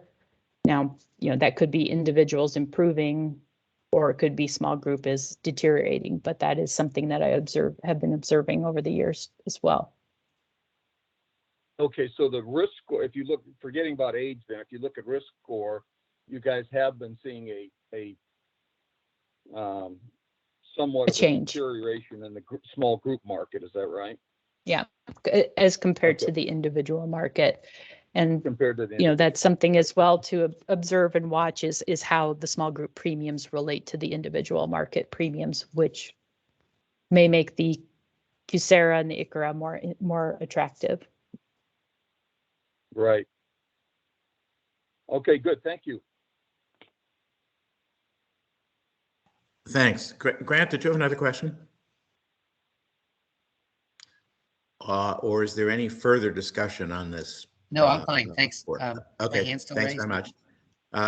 Any further discussion? Julie, thank you again very much. I believe we need a vote to accept your report and submit it to the legislature. So if I'm right about that, then if I could get a motion to do that and a second, I'd appreciate it. Paul, Paul. Okay, seconded by. Oh, I move that we accept the. Thank you. Thanks very much. This is Charlie. Yes. Thank you. Paul Philpott, Yes. Claudia Gualtieri, Yes. Dietrich Gifford, Yes. Graham Ritter, Yes. Steve Hernandez, Theodore Doolittle, Yes. Cece Woods, Yes. Thomas McNeil, Mr. McNeil, Yes. okay, Victoria Beltry, Yes. and Matthew Bratton. Yeah. Thank you. Thanks very much, James. Back to you. And once again, we probably pushing you a little hard on the agenda timing here, but please, this is an important topic and we'd love to hear about it. Thank you very much, Mr. Chairman. I'm going to pass this off to my colleague, Tammy Hendricks, our Director of Health Equity and Outreach. And as I said earlier today, yesterday, we had a press conference with the governor where we announced the Broker Academy. And so far, it has been well received by the people that we have spoken with about this. And we look forward to for more public displays of this effort that we are just starting. The recruitment has started, and the application process is going to open up tomorrow. So I'm going to have Tammy walk the board through the Broker Academy from start to finish. Tammy. Thanks, James. Good morning, everyone. Lots of great things happening for the program, but I'll keep it short. I know this has been quite a lengthy but exciting meeting. So first, as James said, our latest announcement is the press conference yesterday with the governor. It went very well. He's been a really big supporter of the Broker Academy, and we actually presented to him last month. And he was so thrilled about the program that he offered to do this press event with us to announce it. So we're very grateful for that. It's been all over the news. I haven't really had a chance to keep up with exactly what news stations picked it up, but I was told it was various ones.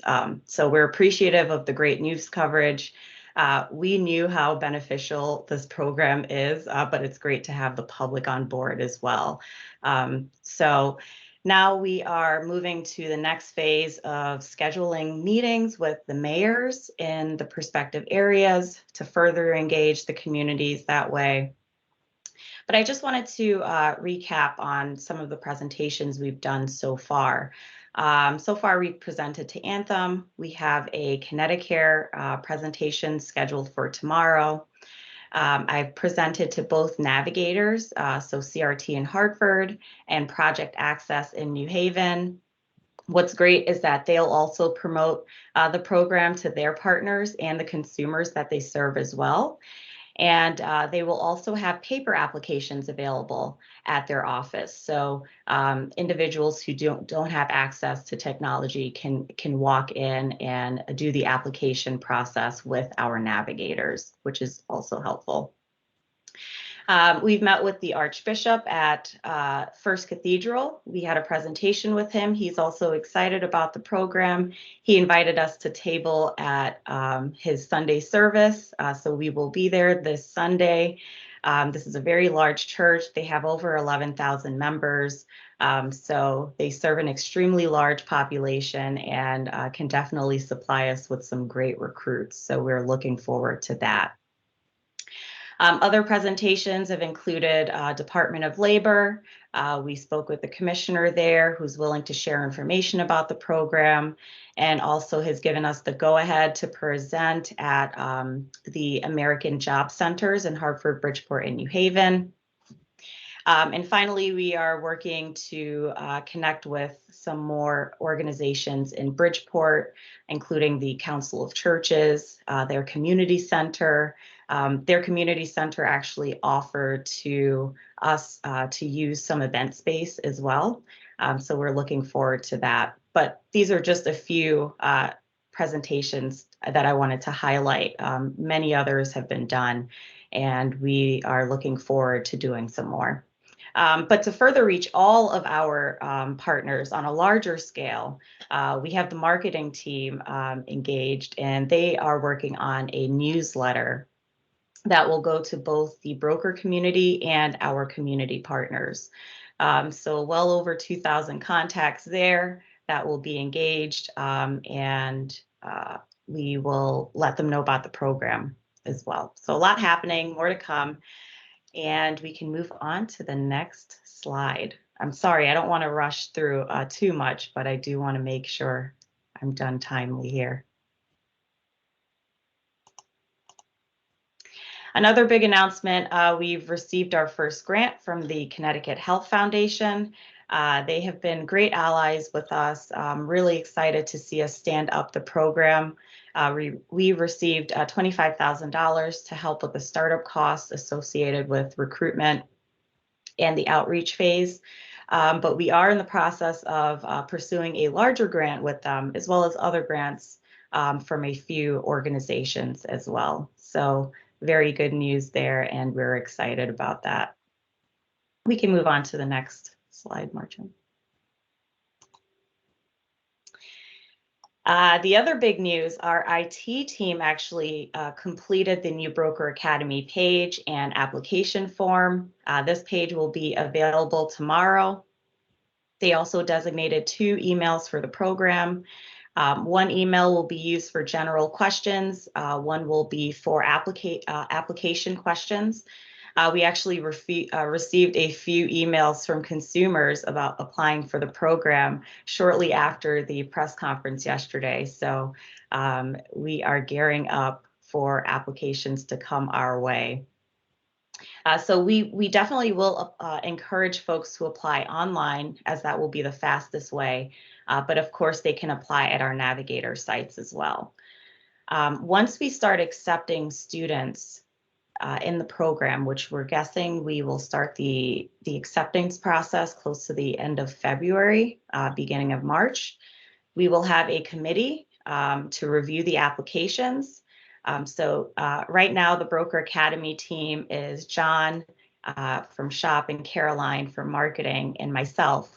But once we open up for the committee, we'll have a few other members from the SLT participate to help us go through the applications. The applicants will then undergo a background check. That system is in place and ready to go as well. So because we know that there will be a gap in between the acceptance phase of the program and the actual start date of the training, we are planning on doing weekly presentations for the students as they get accepted, keeping them engaged until the program starts. And a lot of that time will be filled with different departments presenting on what they do at Access Health. We'll have some brokers come on for presenting for the students as well. So we have a few things lined up to keep them engaged until the actual program starts.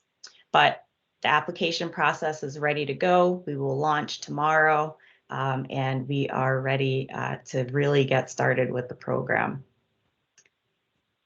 We can move on to the next slide.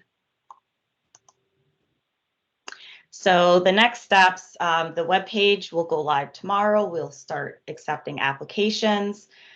John has been working closely with a few vendors, pre-licensing vendors for the training portion of the program. We have 2 quotes and we will be finalizing that very soon. We are also in the process of working through a list of Access Health certified brokers for the mentorship program.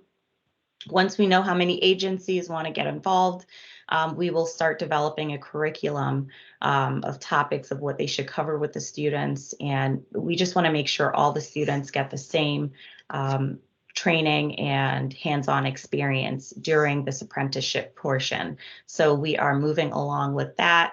As you all saw at the news conference yesterday, we had one of our brokers, Caesar, who presented. So we're looking for other brokers from communities as well to participate in the program. Mass email communications and material distribution to our community partners and brokers to announce the program is underway. The marketing team and the outreach team will be leading these efforts. And finally, we are in the draft phase of developing an end-to-end workflow for the candidate experience. We want to be able to walk you through the entire process of what an applicant will go through, from recruitment to training to apprenticeship, and all the possible scenarios that may happen during all of those phases as well. James suggested that we do this walkthrough, and it has been very helpful for our team to really look at each detail and any possible road bumps so we can work through those before the actual program launches. So we should have that finalized by the next board meeting, and it will be very helpful to walk you all through all three phases of the program. So no changes to the initial timeline that we've previously proposed, which is a great thing. We are on schedule, on target. Right now, we are in the recruitment phase, engaging with community partners and other organizations to promote the program. We'll start accepting applications tomorrow. Our aim is still for a June 1st start date for the students. They will go through the training course with a pre-licensing vendor, and the plan is to have all students fully licensed by the end of July. Then they'll move right into the apprenticeship portion of the program. This is when they'll have the opportunity to get some hands-on experience with an experienced broker before and throughout the first open enrollment period for them. And so, this mentorship, we're still working through a few details. This mentorship will really continue past open enrollment. We're choosing to work with experienced, motivated brokers to help train these new students and set them up for success, whether they decide to work with the broker or go off on their own.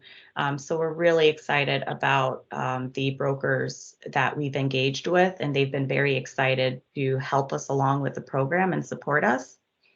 So things are moving along, and that's really it for the updates for now. I'm open for any questions. Tammy, thank you so much. I have a question, and I'm going to just slightly preempt Matthew here on this one, but quick question.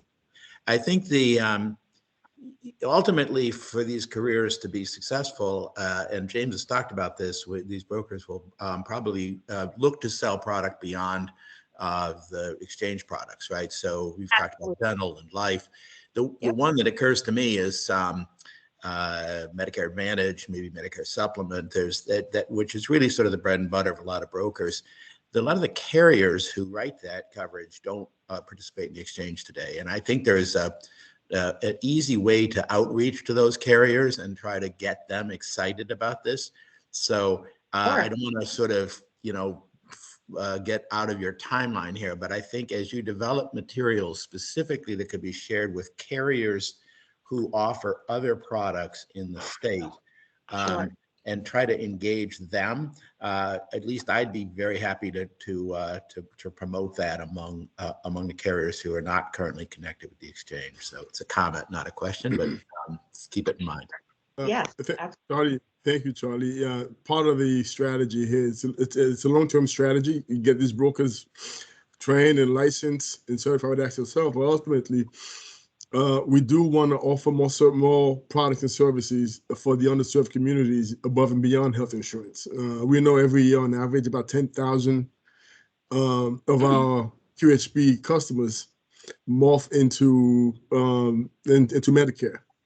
Right. And Medicare is a very complex process to go through. We think that having very experienced, knowledgeable help from your own community could be very helpful in making sure no one falls through the gap. So again, this is looking at our subsidiary, looking at that as an option. And so we appreciate your input, and that is part of our strategy going forward. But more to come on that as we move on into our subsidiary strategic initiative. Thank you. Matthew, I'm sorry, I cut you off there for a second. Oh, no, just a suggestion in looking at the January outreach. I would suggest also reaching out to maybe I'm biased, the legislative delegations for each of those communities as well, who have access to different networks sometimes than the mayors or some of the other sort of institutional players. Sure. So Matthew, we have shared this information with the Real Estate and Insurance Committee, and the plan is to share with every state legislature, especially in those three communities, in those three targeted communities. Yeah, I would set up delegation specific meetings just for the folks who represent Hartford, one meeting with them. The folks who represent Bridgeport, just the meeting with them. It's a different, when you talk about it as this is a way to help folks in your community sort of get jobs and get services and get them into healthcare, I think the conversation is different than when we sort of approach from an insurance perspective. Right. Thank you. Thanks. And thank you, Matthew and Cece, I think a question as well, or a comment. Yeah, so congratulations on your efforts so far.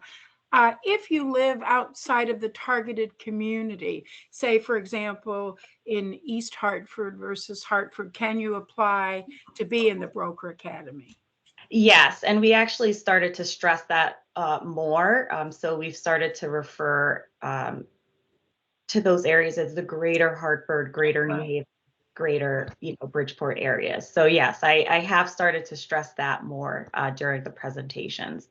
So it's not just limited to literally Hartford, New Haven, and Bridgeport. We want those surrounding areas as well.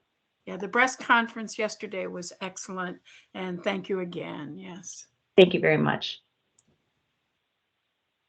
Charlie, it's Paul. I've got a question. Yeah, please.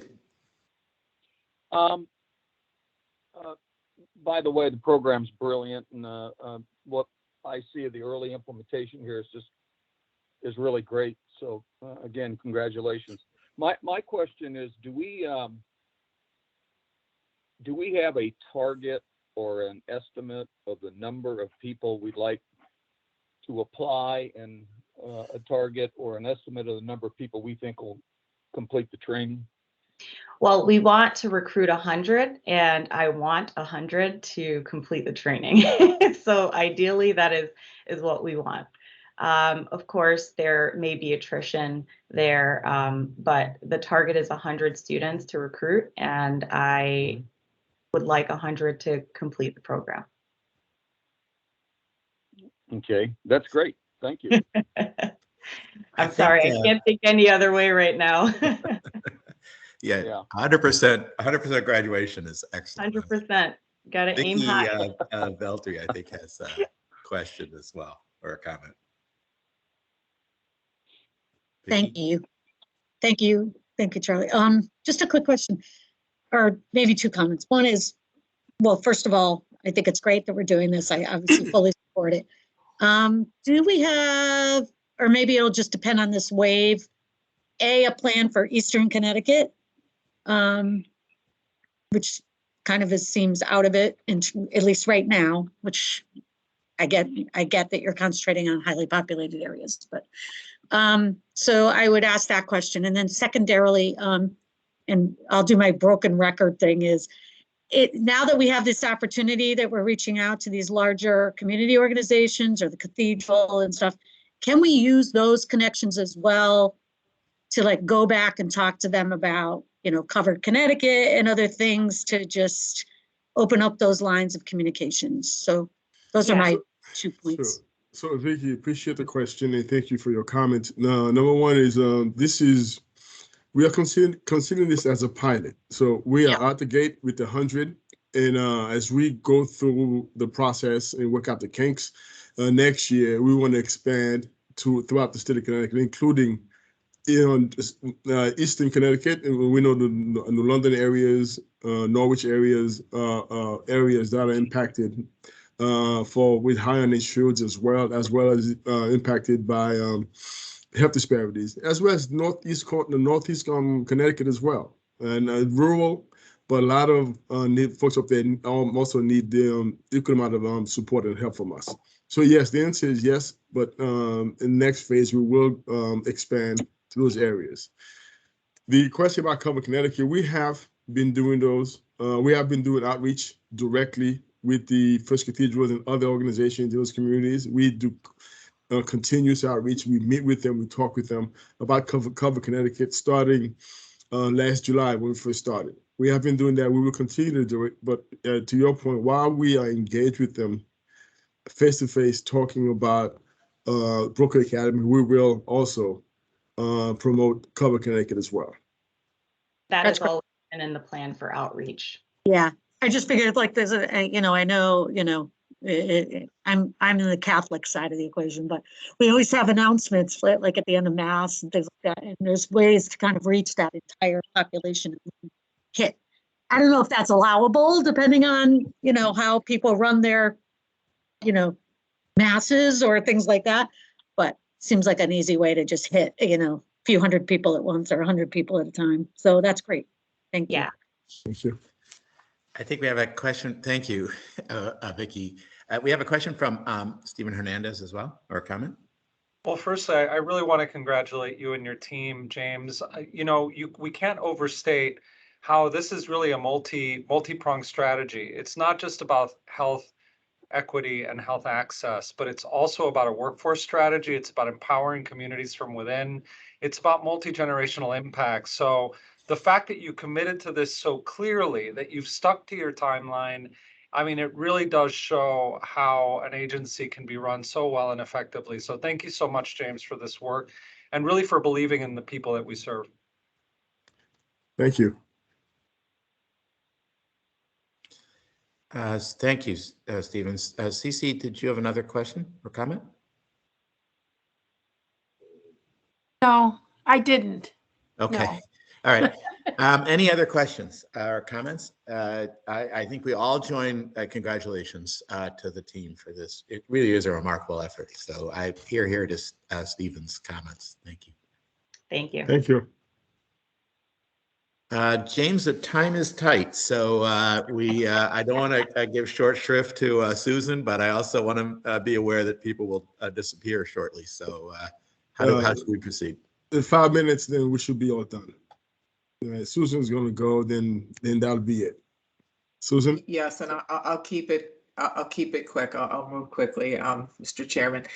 The 3 items for today are just a brief update on Build Back Better Act.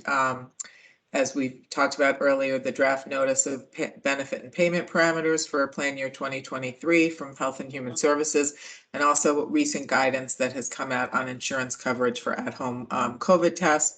As people have probably been following in the news, Build Back Better passed in the House in November, but it is taking longer than expected to pass in the Senate.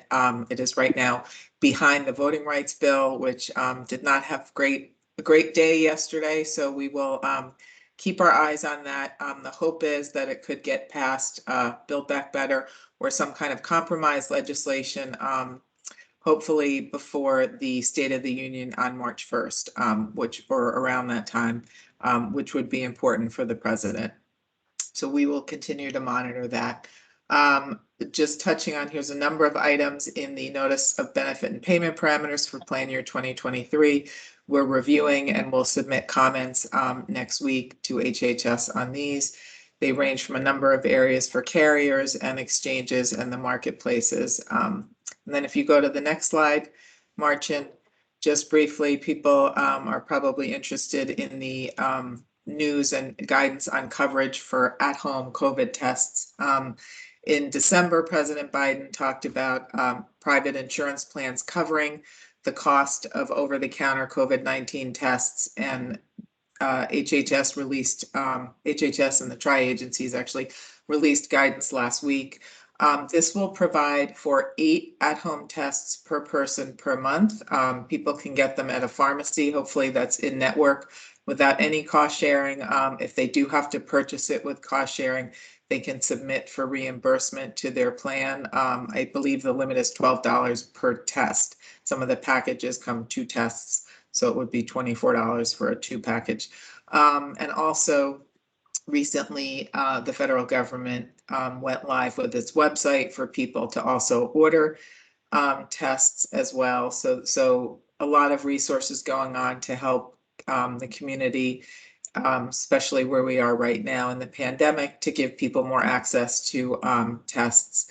And the private insurance covers private insurance plans, and I believe also Medicaid and CHIP cover the plans. People who are uninsured or on Medicare have the option of getting the free tests through the website from the federal government. That is it, trying to keep the time short for everybody. Thank you so much, Susan. Ted Doolittle had a comment or question. Yeah, a quick comment. I just want everybody, staff and board members and anybody else from the public on the call to remember, if you're having trouble getting that at-home test reimbursed in coming weeks, please remember that the Office of the Healthcare Advocate can help you try to navigate and negotiate that. So if you as you're talking with your loved ones and neighbors and so forth, if there's issues around the at-home test reimbursements, that is something that OHA can provide free expert assistance on. Thanks. Fantastic. Thank you, Ted. James, I think that brings us to the end of our hour and the end of your Yes. agenda. So Yes, we are. We are done. Thank you. So with that, I'll ask for a motion to end the meeting, adjourn the meeting. So Claudio, moved. so moved. Thank you, Claudio. And a second? CC, so moved. Thank you. Thank you all very, very much for your participation today. This is Charlie Klippel, yes to adjournment. Okay, thank you. Paul Philpott, Yes. Claudio Gualtieri, Yes. Dietrich Gifford, Yes. Ron Ritter, Yes. Steven Hernandez, Yes. Theodore Doolittle, Yes. CC Woods, Yes. Thomas McNeil, Yes. Victoria Beltry, Has dropped. okay, and Matthew Brockman. Yes. Thank you. Thank you all. Bye-bye. Thanks, now. everyone. Thank you. Take care. Thank you.